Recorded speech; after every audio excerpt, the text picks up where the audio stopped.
What's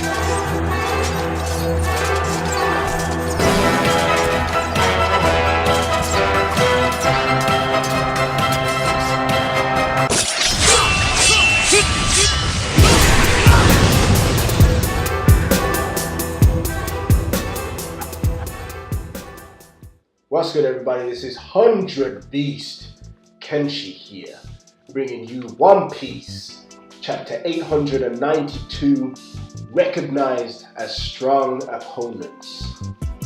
Now, first of all, I just want to apologize to all 18 of my subscribers. I've been away for 2 weeks. In my defense, I've got a full-time job, 2 children, and I've been sick, had the flu for the last week and a half maybe. But I'm back, unshaven, unshackled, and unbound from the nether realm of sickness, of the fludum. I might still cough. Don't get too close to the screen, because you might catch it, and it was dangerous.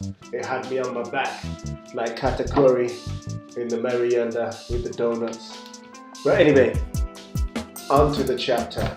Onward and upward, like the glorious Pegasus, I fly again. So here we go, starting with the 892 cover page. We have the Tontata just about to set sail from Dressrosa in their new ship, which was a gift, it seems, from the people of Dressrosa. And it's an alright ship. It has the man himself, the brave man of the sea, God Usopp, aka Soga King, on the bow of the ship, or as the figurehead of the Tontata ship. Is anyone else hyped to see Soga King again? I am. Anyway, onto the chapter, and we're moving forward a little bit now, because Big Mom, in the last chapter, she caught a sniff of the cake, and now she's hot on the trail of the sweet delight of the wedding cake created by Sanji and Pudding and Chiffon and the rest of those the chefs who assisted. She's in hot pursuit right now of Beige's ship. Beige and company, they still seem as if they want to complete their assassination plot to take Big Mom's head. And, who knows if they're going to be able to do it. She's gone through a few changes since the start of her rage mode. We don't know what sort of effect that might have on her durability at this point. Seemingly, it still remains the same because she has taken blows from the Straw Hat Pirates and has come out of it unscathed. Nevertheless, her rage mode continues and is now directed at the Fire Tank Pirates. So, in the same breath as Big Mom changing her direction, we see that Pudding returns Sanji to the Straw Hat Pirate ship, the Thousand Sunny, with the help of Rabian, the Flying Carpet, which I'm actually curious to see, or to know, if Sanji can actually skywalk faster than the Carpet, because that Carpet moved pretty quick. The Carpet did a Sanji-esque move, and same thing that he did to Oven when he kicked him in the chin. Maybe that's why Pudding was able to see Sanji when he actually did that speed blitz against Oven. Perospero is there on the scene, witnessing the arrival of the Fire Tank Pirates. Perospero's in a bit of a dilemma at the moment, because he knows he needs to give Mama the wedding cake to stop her current rage and to bring her back under control. But he's afraid that the Fire Tank Pirates have poisoned the cake, which would be a smart move from the Fire Tank point of view, because they are essentially trying to assassinate Big Mom currently. He doesn't know whether or not to destroy the cake or let Mama eat it, but it could go either way. He could destroy the cake and Mama could continue to rage and ultimately destroy herself, which would destroy the Big Mom Pirates, or he could let her eat the cake, which is poisoned, potentially. We know it isn't, but it could potentially be poisoned. That would kill Big Mom and thus be the end of the Big Mom Pirates. Because who would replace Big Mom? If Big Mom fell, no, not like him. If Big Mom fell, who would in the Big Mom Pirates could replace her and maintain the status of a Yonko crew? Maybe? I don't think Katakuri is worthy. Anyway, I digress. Sanji is back aboard the Thousand Sunny and the crew embrace him upon his return to welcome back their crew member who's been gone for a long time. Nami seems to have really missed him, so... We get quite a beautiful panel here, which shows all the destruction from the wake of Big Mom's last arrival on the ship. We get that cheeky call from Beige to Perospero, like, listen, we'll take care of Big Mom. You know, we're gonna give her the cake and calm her down. Just go after the Straw Hats. You don't need to worry about us. And obviously, Sparrow ain't gonna go for that. You guys just tried to assassinate Mama. I'm coming after you. So Sparrow takes Bavarois, who's also in pursuit of the renegade pirates, and they make a beeline after Beige's ship, who is currently heading towards a Liqueur Island, where they plan to give Mama the cake and whatever else they have up their proverbial sleeves. You might try to give her another big father. And Sparrow commands Charlotte Smoothie to continue with her pursuit of the Straw Hat Pirates and to capture them while they engage with Beige writing bars. And then, of course, we have the panel that made all the fanboys in the fandom draw for Tissue San and Lotion Kun and Green Banana. The introduction of Charlotte Citron and Charlotte Cinnamon, the thick leg crew from the long leg tribe. You fi keep them true if you want them wife. Sweet Commander Smoothie and company are now in thick pursuit of the Straw Hat Pirates. So they know that they're going to rendezvous at Cacao Island in order to meet up with Luffy, who is somehow needs to escape from the mirror world. Sanji informs the crew that the Big Mom Pirates know about the meeting place with Luffy on Cacao Island, and they are now gathering their forces in order to meet with the pirates in order to cut off their escape from Totland in tow with their captain.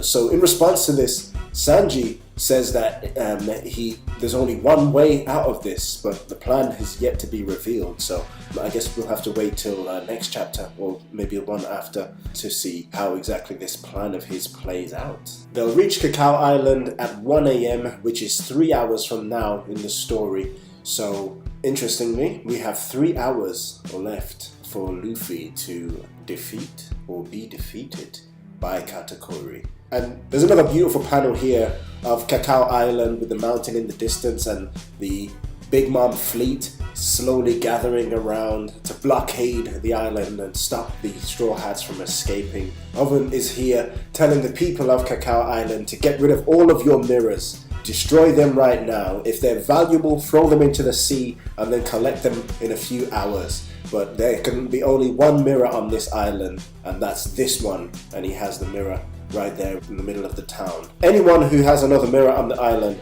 who allows Straw Hat to escape through that mirror, their entire family will be killed. So no holds barred from Oven at this point. He's ready to do business, as he should be. And back we go into the mirror world, where we see Luffy still being thrown around somewhat by Katakuri. Although it looks like he's being thrown around, I have faith in Luffy. He's being thrown, but he's landing on his feet like a cat, like a rubber cat. You best believe he's gonna bounce back, landing on his feet with finesse and style. He may be being beaten, but he's being beaten with style. The intense battle with Katakuri continues here, and rather than using his gear system, it does seem that Luffy is using Kenbonshoku no Haki alone to fight Katakuri, to duel with the 1 billion berry bounty pirate, which is very impressive from Luffy's standpoint. We see in a panel that something comes flying towards Luffy, and it looks like a jelly bean or something like that, but it pierces through his leg, and after it pierces through his leg, Katakuri comes in with the Mochi thrust, from the mole, and he pierces Luffy on the side of his stomach in a move almost similar to Whitebeard when he was hit by Akainu's magma punch back in Marineford, in the manga, not in the anime, and it looks like a very serious piece of damage. Now, we don't know if could this be Luffy's future sight coming into play and showing us, because there's a panel that precedes the thrust and the piercing of the stomach where Luffy, he becomes transparent, or it's definitely a movement that he makes, and whether or not he attempts to dodge and misses, or You know, we don't know whose future sight this is. Is it Luffy's future sight, or is it Katakuri's future sight that we're seeing at the moment, where we see Luffy taking a fatal blow to the stomach? And this is the end. If this is real, this is the end of Luffy. This is the end of the battle, and something else must happen here for Luffy to even survive and escape from the mirror world in any form or fashion. Devastating move by Katakuri. Devastating. I have faith. I wear the faith upon my chest. But it's a devastating technique. Devastating. And we end off with deep regret and a little laugh from Charlotte Flambeau. And that's the chapter. That's the end of it. I really like this chapter. It moved the story forward. It had lots of dynamic scenes in there. A few beautiful panels. The way Oda's been drawing the story as time has progressed in the new world. You know, some of the artwork from Zoe. You know, again, I'm going to be going back and reviewing each arc from the beginning. Prepare yourselves, because that's going to happen. But looking at these panels that, you know, we're seeing, the panels in this particular chapter, there were some really nice looking panels there. And Big Mom riding on top of Zeus as well, you know, screaming for the wedding cake. Beautiful panel as well. So props to Oda for the artwork in One Piece as of late, and, you know, of all time. Like, there's some really mind-boggling artwork that this man has produced over the course of this story, and I hold this story in the highest regard possible, above all other manga.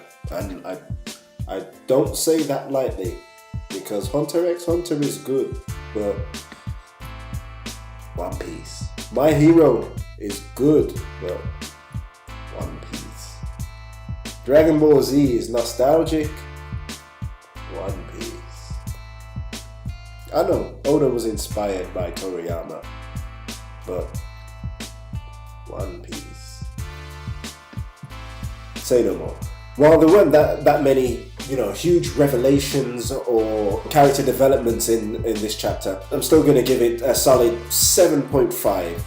7.5 out of 10. There was enough adventure, there was enough movement in the story, there was enough progression to keep me excited. And those panels, there's some beautiful panels as well. I love reading One Piece from week to week, and I always appreciate, you know, a good panel, a beautiful panel, just like the ones that we saw in this arc and in this chapter, sorry.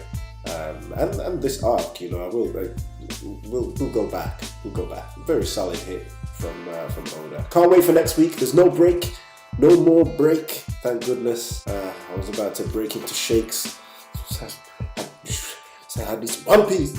One Piece. Let me thank everybody for tuning in today, for watching all the way to the end. Let me thank all of my 18 subscribers. And if you're new to the channel, please subscribe, because I will be bringing more content. I promise. It was just a glitch before. I will be bringing more content to this channel, and I'll keep you all updated with the latest from the manga. I may actually do some anime reviews as well, but I'm only going to do like those special episodes, because I started out watching it animated, and then when I caught up, I went back and I read it, and it's infinitely better. So yeah, I will be possibly throwing some anime reviews in there, but we'll see how that goes. Time will tell. Anyway, like the video if you like my thoughts on the chapter. Leave a comment. I'm grateful for all the feedback. And yeah, subscribe if this is your first time here. Subscribe to my channel and just enjoy everything that is to come, just as I will enjoy everything. Until next time, a sword slash to the back is a true shame to a swordsman.